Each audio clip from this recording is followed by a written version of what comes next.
are challenges in finding better ways to make our job more efficient in terms of time, in terms of patient safety and outcomes. We use some tools in the emergency department that are extremely high tech and extremely complex to some degree.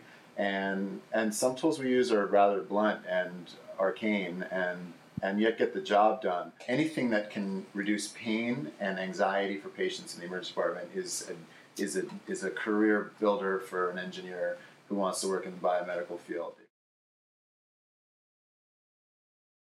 The most common procedure would be a placement of a central venous line. The other common procedures that we do are intubations, which is putting in a breathing tube to hook somebody up to the ventilator.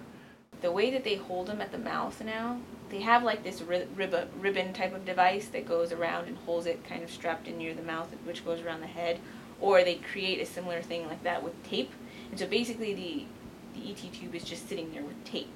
And so if that tape gets loose, it gets wet, it loses its grip, sometimes that ET tube can slip out.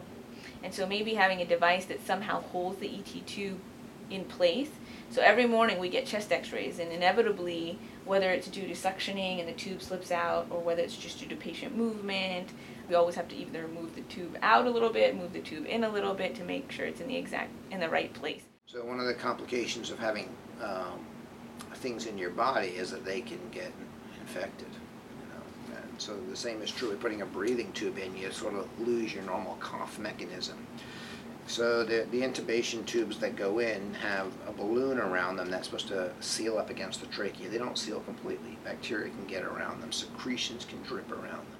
Additionally, when someone's on the breathing machine for a long time, they can get infections because they have secretions from their upper airway, or again from their stomach or esophagus that come up into the upper airway, and we refer to that as a ventilator-associated pneumonia.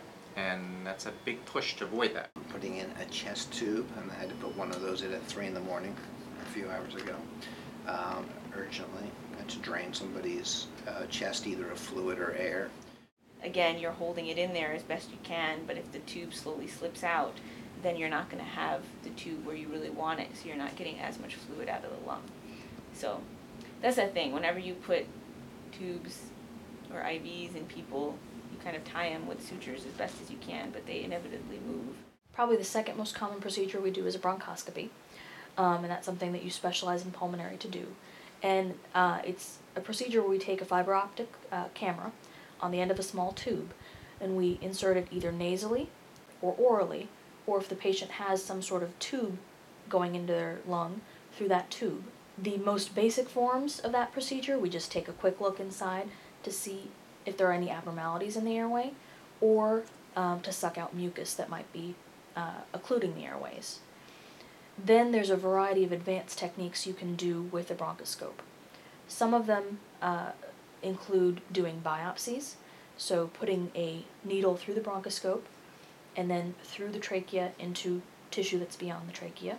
The major drawback to doing those procedures would be bleeding and getting the tip of the bronchoscope positioned to ideally be able to access what we need. The most difficult part of doing a bronchoscopy is getting to the area that you need to get to and being able to put the devices that we need to put in through the bronchoscope to get to those. So for example, when you're doing a biopsy, you curve the tip of the bronchoscope to be able to get there. Problem is, you can't get your straight needle in through that curved bronchoscope to get to where you need to do the biopsy.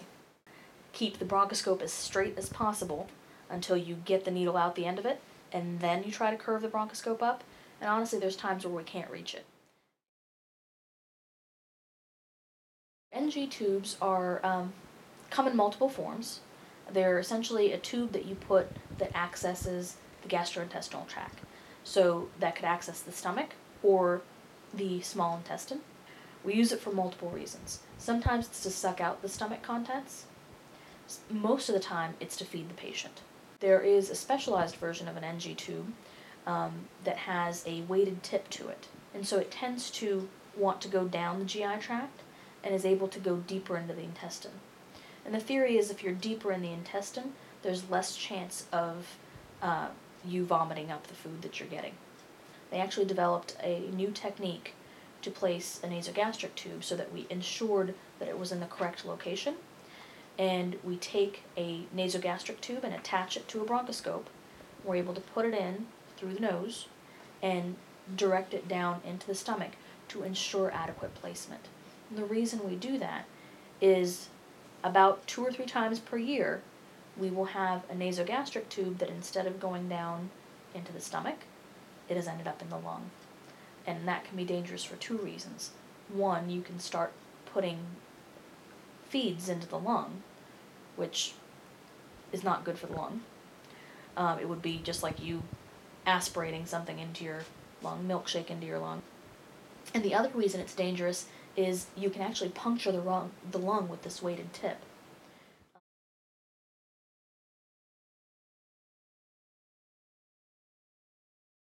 If someone has an infection in their tonsils, what's called a peritonsillar abscess, they'll have a large swelling on one side of their upper throat. Right behind those infections is the carotid artery, right? Not something you'd want to stick a needle into. But we do have to stick a needle into that abscess and drain it. So one of the improvisation techniques that's become a part of our practice is to take the cap of a large needle and actually with trauma shears cut it in half and then slide it over the needle so that it becomes a stop and only allows about 1 inch of the needle to protrude from the cap. And then as we insert the needle into the abscess, the needle can't go any deeper than 1 inch and prevents you from forcing it accidentally into the carotid artery. It usually ends up having to be with when we're placing IVs into patients, you come up with various techniques by piecing together different pieces of equipment that you have. So for example, if I have a patient where their vein is a lot deeper than I expect it to be, I will grab a longer needle from some other piece of equipment, and in that case, using the ultrasound becomes essential because you can actually see what vessel you're going into. During the procedure, a lot of these are two-person procedures, but we only have oftentimes one person to do it. So we're often put in a situation where we have to make up for the other person. For example, to get lidocaine drawn up into a needle, usually you would have someone hold the bottle, but we'll often have to tape it to a bed, or we'll tape it to a chair so that we can kind of take that one person out of it. It's named after Dr. Seldinger, who initially used these techniques. It's used in multiple places and actually used more and more often now in medical devices.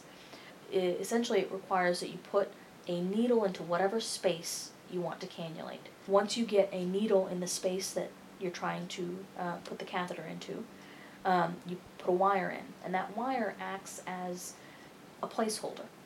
The most common places those are used are to cannulate arteries for arterial pressure monitoring, to cannulate veins to put in central venous catheters, which are catheters that go into the deep veins of the body. For example, if you're trying to do an arterial line and the patient has had multiple lines before, the actual vessel that you're trying to target is smaller, and so it becomes more difficult to put it in. I've recently had 2 patients where they had a pacemaker in place, and I was trying to get a wire next to the pacemaker, and the wire would not go in. So you end up having to do a different procedure for that patient. Recently, we've had an increase in obesity, and so that poses another challenge in terms of our equipment being able to handle what our patients needs. And that's from simple things like a hospital bed to more elaborate things in terms of procedures that we have to do on patients. So femoral arteries and femoral veins, as you might imagine, are not straightforward in an obese patient because they have a large pannus of fat, and they have very thick legs that are often all fat, and that vein or an artery which you might want to access either one, an artery or vein, can be a couple of inches under the fat, and you're trying to access it by a needle. So the ultrasound helps to find that artery and vein. You know, we often deal with large pannuses, so we'll be trying to put a line into someone's femoral vein, which is in their groin, and they'll have a large pannus on top. So that in itself requires one person. So your 2 options would be to have a person hold it back, or sometimes you could even tape it back.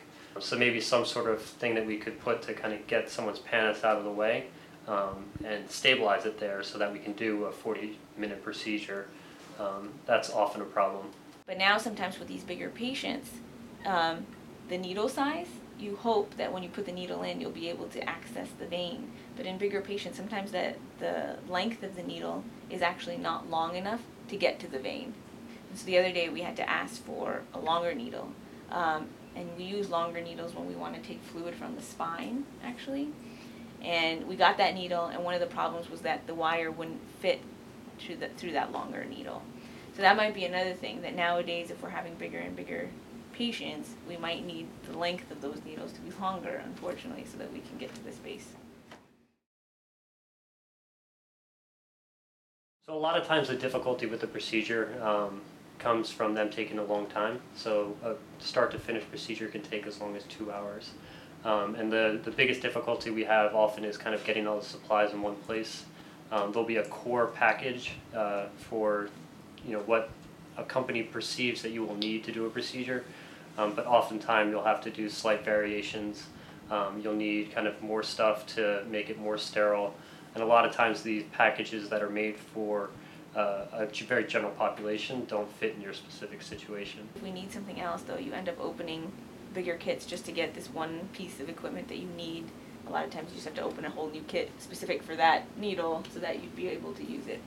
Somebody will say, oh, open another kit. Every one of those kits costs several $100, and everything in there gets thrown out after. In other countries, those would be sterilized and reused multiple times.